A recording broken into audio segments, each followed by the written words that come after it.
옛날 어느 마을에 과부 명자가 살고 있었다. 그러던 어느 날 그녀는 마을 사내 춘복이에게 몹쓸 짓을 당했다며 관하로 찾아가는데 사또, 아무리 서방 없는 과부라고 이렇게 막대해도 되겠습니까? 아 글쎄, 최대감댁 머슴 춘복이라는 자가 어젯밤에 제 방으로 오더니 저에게 몹쓸 짓을 했습니다. 그게 사실이더냐? 그런 고얀 놈이 우리 고을에 있단 말인가? 내 그 자를 잡아들여 바로 문초하겠다. 그렇게 춘복이가 관아에 끌려오는데 그 과부가 한 말이 사실이더냐? 내가 아녀자에게 함부로 몹쓸 짓을 하였다는 게. 사또, 그럴 리가요. 저는 법 없이도 사는 사람입니다. 그런데 어찌 아녀자에게 함부로 했겠습니까? 그 과부가 외롭다고 자기 집으로 오라더니 술을 먹여놓고 오히려 저를 범한 것입니다. 그걸 믿으란 말인가? 만일 꺼지시면 이 자리에서 바로 소인의 목을 치셔도 됩니다. 그렇게 춘복이가 억울함을 호소하자 그의 진정성이 보여 사또는 고민하다 두 사람을 불러들이는데 그래, 그대는 어떻게 하면 좋겠는가? 이자를 옥에 넣을까? 아님 합의를 하겠나? 사람이 실수를 할 수도 있지요. 이자와 합의하겠습니다. 그래, 술에 취해 욕정을 못 이긴 점을 참작해 열량의 합의 보도록 하세. 네, 억울하지만 알겠습니다. 그때 열량의 귀가 쫑긋한 명자가 말을 하는데 아닙니다, 사또. 셋네 집에서 한 번, 물레방아에서 한 번, 갈대밭에서 한 번, 그래서 총 30냥입니다. 하니 이에 사또가 이런 몹쓸 한 번은 당한 게 맞으나 세 번은 어찌 당했다고 할 수 있겠느냐? 그것이 여봐라, 저 여인에게 곤장 20대를 내리거라.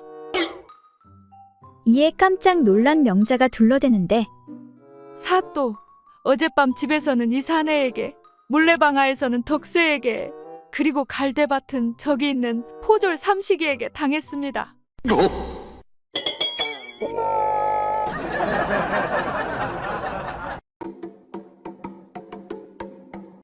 머슴 사는 칠복이가 친구 박서방을 만나기 위해 집으로 찾아갔다. 마침 박서방은 집에 없었고 그의 부인이 문을 열어주는데 빼어난 미모의 그녀는 안타깝게도 벙어리였다. 아주머니, 안녕하세요? 근데 박서방, 이 친구는 어딜 나갔나요? 그러자 벙어리 부인은 칠복이를 이끌고 부엌으로 들어갔다. 그런 다음 갑자기 등을 돌리고 치마를 걷어 올리더니 한껏 물이 오른 허벅지와 엉덩이를 보여주며 술병을 가리키는 것이었다. 생각지도 못했던 눈요기에 칠복이는 기분이 몹시 좋아졌다. 정말 대단하시군요. 하지만 전 지금 그 친구의 행방이 궁금할 뿐인데요.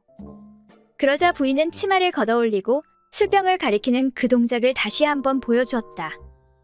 친구 부인의 연이은 행동에 어느덧 가운데 다리가 화가 나기 시작한 칠복이는 속으로 이를 악물고 버텼다. 안 돼, 그 집만은 엄연히 친구 부인인데 내가 어떻게 참아야만 해. 칠복이는 목소리를 가다듬으며 말했다. 무슨 오해를 하신 모양인데 전 그럴 생각도 없고 할 수도 없습니다. 전 단지 그 친구가 어디에 있는가 궁금할 뿐입니다. 하지만 부인은 막무가내였다. 여전히 치마를 걷어올리며 술병을 가리키는 것이었다. 계속되는 부인의 행동에 기분이 묘해진 칠복이는 더 이상 견딜 수가 없었다. 그래서 할 수 없이 그곳을 뛰쳐나왔다. 그런데 그때 마침 당사자인 친구 박서방이 막 살인문을 밀고 들어서는 것이었다. 이를 본 칠복이가 소리쳤다. 이봐, 큰일 났네. 자네 부인이 어떻게 된 거 아닌가? 어떻게 되다니? 내가 자네가 어디 갔냐고 물을 때마다 엉덩이를 들쳐 보이고 술병을 가리키니 뭔가 이상하지 않은가? 칠복이의 말에 박서방이 낯빛도 바꾸지 않고 말했다. 그거야 당연한 일이지. 그건 말이지. 우리 남봉꾼 남편이 지금 술집에 있습니다. 이런 뜻일세.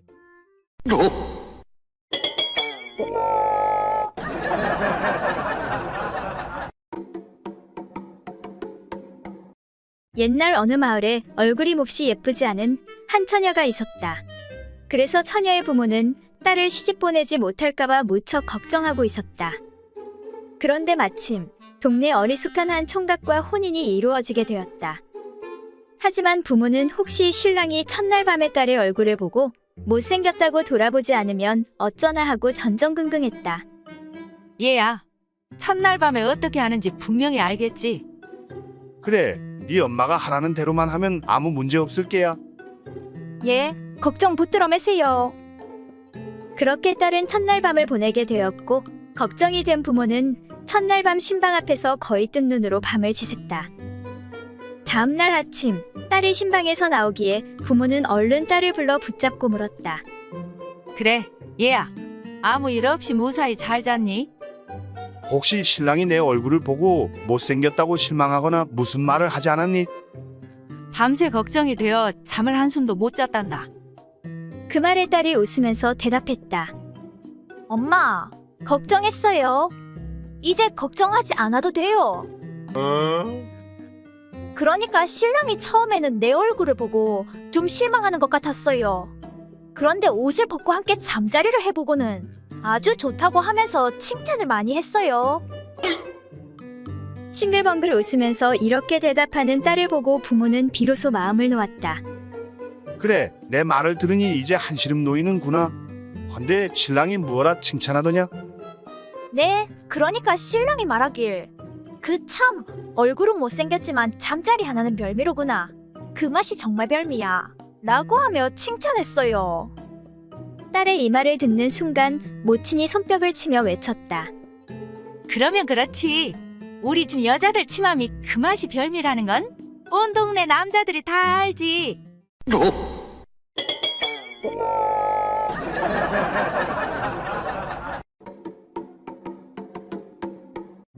옛날 어느 마을에 여자를 한 번도 접해보지 못한 순진하고 어리숙한 사내가 장가를 가게 되었다.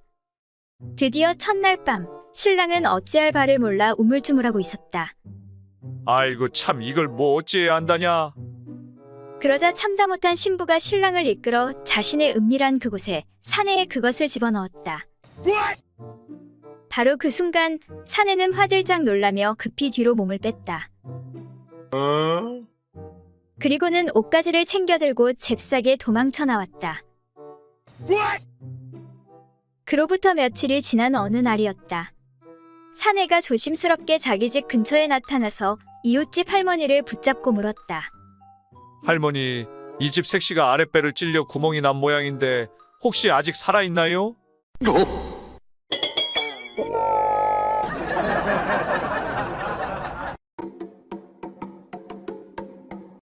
옛날 어느 마을에 행실이 좋지 못해 어디를 가든 다리를 벌리고 앉는 과부가 있었다. 그러던 어느 날 한 번은 툇마루에 퍼질러 앉아 있는데 고양이한테 쫓기던 쥐가 과부의 그곳이 자기 집인 줄 알고 홀짝 뛰어 들어간 것이었다. 그러자 과부가 당황해서 어쩔 줄을 몰랐다. 아이고 세상에, 쥐가 그곳으로 들어가 버렸으니 이 일을 어쩌면 좋지? 그런데 때마침 동네에서 어리숙하기로 소문난 총각 칠복이가 마당 앞으로 지나가기에 과부가 소리쳤다. 이봐요, 칠복이 총각. 시간 있으면 나하고 한번 재미 좀 보지 않을래요? 그동안 여인을 한번 안아보려고 무진장 노력해온 칠복이는 웬 횡재인가 싶어 좋아 어쩔 줄을 몰랐다. 저야 좋지요. 근데 그 말 참말이지요? 나중에 딴 말하지 마셔요. 결국 칠복이 총각이 과부와 살을 섞게 되었는데 속에 들어가 자리를 잡은 쥐가 보고 있자니 자기 같은 놈이 또 들어오는지라 나가서 덥석 칠복이의 거시기를 물고 놓지 않았다. 순간 칠복이는 거시기 끝이 따끔하고 아파서 이크하고 얼른 빼냈다. 아이고 나죽네 나죽어. 이것이 도대체 무엇이요? 칠복이가 아파하는 사이 거시기를 물고 있던 쥐가 함께 끌려 나왔다. 결국 과부의 생각대로 문제가 해결된 셈이었다. 그 후 얼마 있다 칠복이는 장가를 들게 되었다. 그런데 각시와 첫날 밤을 지내려는데 자꾸만 거기서 쥐가 나올 것만 같았다. 야옹야옹 야옹야옹. 그래서 쥐를 쫓느라 신부의 그곳에 대고 야옹야옹하기만 했다. 이상하게 생각한 신부가 물었다. 아니, 왜 자꾸 거기에다가 야옹야옹 하는 거예요? 그러니까 그게 여자의 그곳에서 자꾸만 쥐가 나와서 물기 때문에 이러는 것이요. 그러자 영리한 신부가 신랑에게 말했다. 서방님 안심하세요. 저는 다리를 늘 오므리고 있어서 쥐가 못 들어와요. 그렇게 해서 칠복이는 기뻐하며 무사히 첫날 밤을 치를 수 있었다.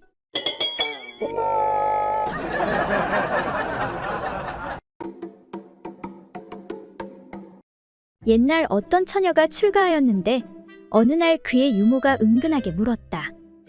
아씨, 어젯밤에 그 맛이 어떠하시던가요? 이에 신부가 말하길. 그 맛은 좋은 것 같기는 하지만 깊은 맛은 아직도 알 수 없는 것 같아요. 라고 하였다. 이에 유모가. 그 맛은 인간에게 제일 좋은 맛이며 한창 흥이 일어 무르익을 때는 눈은 태산의 형태를 보지 못하고 귀는 천둥 소리를 듣지 못하게 됩니다. 아씨는 아직 그 일에 익숙하지 못하여 이와 같은 지극한 맛을 알 수 없을 것으로 생각됩니다. 하고 말하자 신부가. 유모의 말이 지나친 말은 아닌 것 같습니다. 그런데 나는 아직도 그 극치의 맛을 알지 못하고 있습니다. 하고 대답하였다. 이에 유모가. 그렇다면 아씨께서 오늘 밤 낭군님과 합방을 하실 때에 제가 문틈으로 어떤 물건 하나를 넣어 보일 테니 만일 아씨께서 그 물건을 알아보신다면 극치의 맛을 아직도 모르는 것이니 우리 한번 시험을 해보도록 하시지요. 하고 서로 약속을 하였다. 그 후 부부가 불을 켠 채로 합방을 하는데 그 즐거움이 극에 이르자 유모가 문틈으로 물고기를 살짝 보인 후 다음날 아씨에게 물었다. 아씨, 그것이 무엇으로 보이던가요? 하고 물으니 이에 아씨가 답하길. 길고 굴다란 것이 남자의 물건이 아니던가요? 그리고 모양을 보니 꼭 돌쇠의 물건이랑 비슷했어요. 아씨는 돌쇠를 통해 이미 극치의 맛을 알고도 남음이었던 것이다.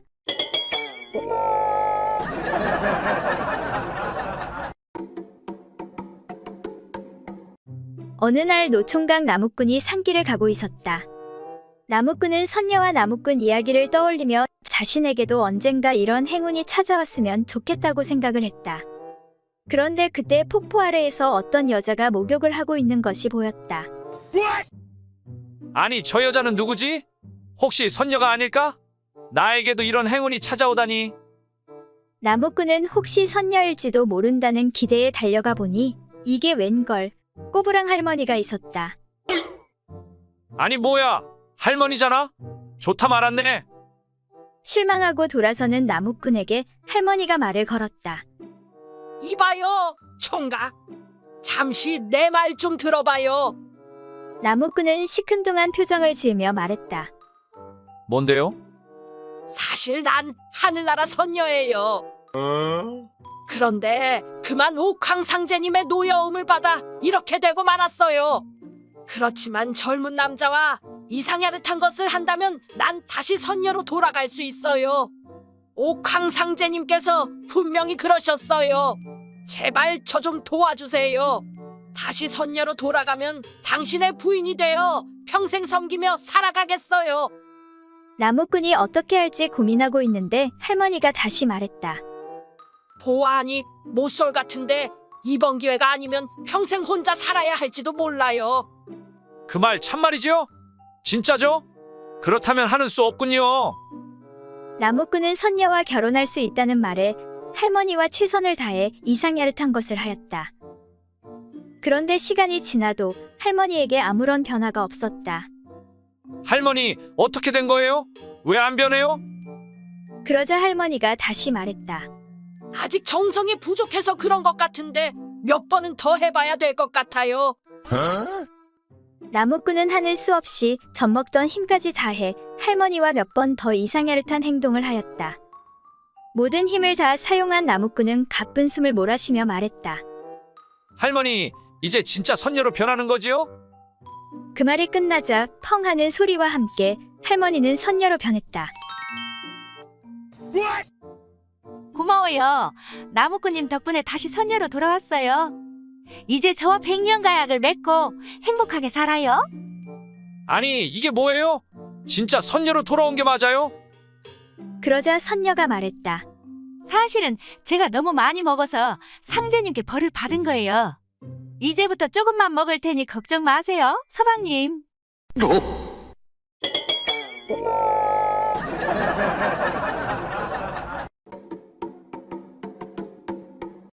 옛날 어느 시골에 금실좋기로 소문난 초시 영감 내외가 살고 있었다. 그런데 초시 부인은 더할 나위 없이 곱고 정숙한 여인으로 소문이 나 있어서 사람들은 그녀를 볼 때마다 정숙함을 칭찬하기에 바빴다. 그런데 어느 날부터 마을에 이상한 소문이 번지기 시작했다. 그것은 밤만 되면 초신의 집에서 젖소부인 하는 소리가 들린다는 것이었다. 마을 총각들은 모일 때마다 쑥덕거리며 이런저런 잡담을 늘어놓았지만 그러면 그럴수록 점점 더 궁금해지기만 했다. 아니 소문 들었소. 조씨 부인이 젖소 부인이라니. 나도 듣기는 들었는데 그게 무슨 소리요? 사실 초시 부인의 가슴은 그리 풍만한 편이 아니었다. 그런데 젖소 부인이라니? 그러던 어느 날 마을 총각 한 명이 궁금증을 참지 못해 밤중에 몰래 초신의 집에 숨어 들어가 그 비밀을 밝혀내기로 하였다. 너무 궁금해서 참을 수가 없네. 꼭 비밀을 알아낼 것이야.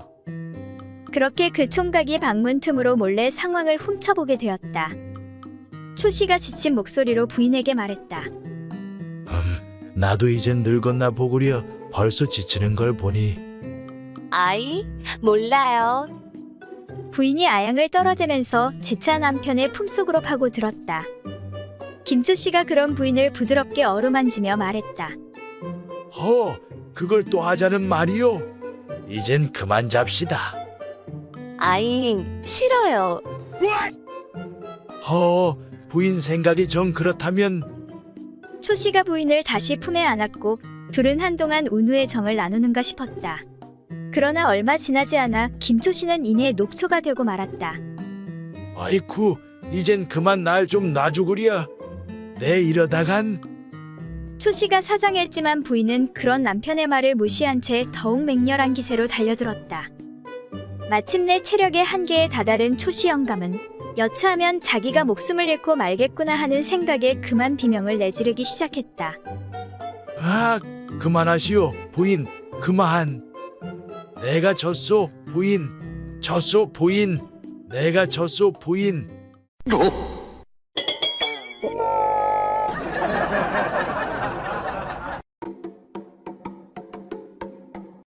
옛날 어느 마을에 색을 밝히는 스님이 있었다. 어느 날 스님은 아랫마을에 갔다가 한 과부를 보고 흑심을 품게 되었다. 아니 이 마을에 이런 과부가 있었다니. 스님은 어찌저찌하여 과부의 집을 찾아갔다. 지나가는 승려이온데 오늘 밤 이 집에 큰 화가 있으니 제가 하룻밤 머물러야 되겠습니다. 그러하다면 그렇게 하시지요. 그렇게 스님은 말도 안 되는 이유를 대고 과부의 집에서 하루 저녁을 머무르게 되었다. 밤이 깊어지자 스님은 조용히 과부가 자는 방문 앞으로 다가왔다. 달빛이 하얗게 비치는 가운데 한껏 무르익은 과부의 맨살이 드러나 보였다. 스님은 보기만 해도 정신이 아찔해질 지경이었다. 이제 도저히 어찌할 수가 없구나. 스님은 더 이상 참을 수가 없었다. 그래서 옷을 벗어 바랑에 넣은 다음 그것을 석가래에 걸어놓고 알몸인 채로 천천히 과부의 방으로 기어 들어갔다. 그런데 마침 과부도 잠에서 깨어나 있었다. 여태껏 쭉 스님의 동정을 살피고 있던 과부는 스님이 다가오는 것을 보고 기쁜 나머지 두 손으로 힘껏 끌어안아 넘어뜨려 버렸다. 갑작스런 과부의 행동에 스님은 무척 당황했으며 한편으론 덜컥 겁이 났다. 아이고 죄송합니다. 그래서 얼른 문 밖으로 허둥지둥 도망치다가 석가래에 걸어둔 바랑을 들고 간다는 것이 그만 새둥지를 들고 주행랑을 치고 말았다. 때마침 먼동이 터오르고 있었고 지나가던 한 행인이 그 광경을 목격하고 말았다. 아니, 스님, 왜 홀딱 벗은 몸으로 새둥지를 들고 뛰어가시는 거예요? 당황한 스님은 멋쩍은 표정을 지으며 말했다. 그러니까 이렇게 하면 그 무엇이냐? 이 마을에 큰 풍년이 온다고 합니다.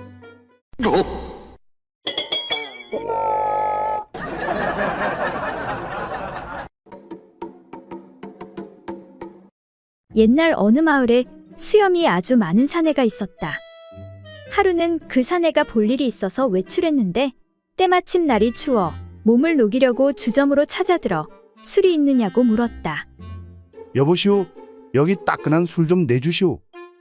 그때 주점에 있던 한 아이가 수염 많은 사내를 보고 물었다. 손님께서는 술을 사서 무엇에 쓰려고 그러십니까? 하고 묻자 사내가 말했다.